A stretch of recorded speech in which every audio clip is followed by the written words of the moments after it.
खैबर पख्तूनख्वा की गवर्नर हाजी गुलाम अली ने मुल्क में सियासी और मुआशी इस्तेहकाम के लिए इंतखाबात को नागुज़ीर करार दिया। कहा, आइन का तकाजा है कि मुल्क में इलेक्शन हो, जबकि सेनेट में इलेक्शन के इल्तवा की करारदाद सेनेटर्स की जानिब से एक सिफारिश है जिस पर अमल दरामद करना इलेक्शन कमीशन का इख्तियार है।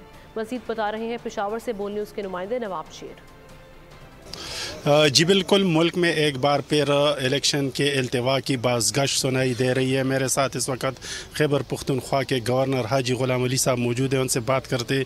जी, सेनेट में भी करारदाद पेश की गई है कि इलेक्शन मुलतवी की जाए। आप क्या समझते हैं कि इलेक्शन मुलतवी होने चाहिए, और अगर मुलतवी होते तो जमहूरियत पर असर? देखिए, सेनेट की जो करारदाद की अहमियत है ना, उसके दो पहलू हैं। एक ये कि सेनेट ऐवान बाला है और उन मुंतखब लोग जो सेनेटर्स हैं उनसे पब्लिक जिस तरह हम यहाँ पे आए हैं और कोई हमें मुश्किलात बयान करे तो उन्होंने उस मुश्किलात के तनाजुर में करारदाद पेश की और जो सिटिंग लोग थे उसकी अक्सरियत में उन्होंने पास की। ये एक सिफारिश है इलेक्शन कमीशन को।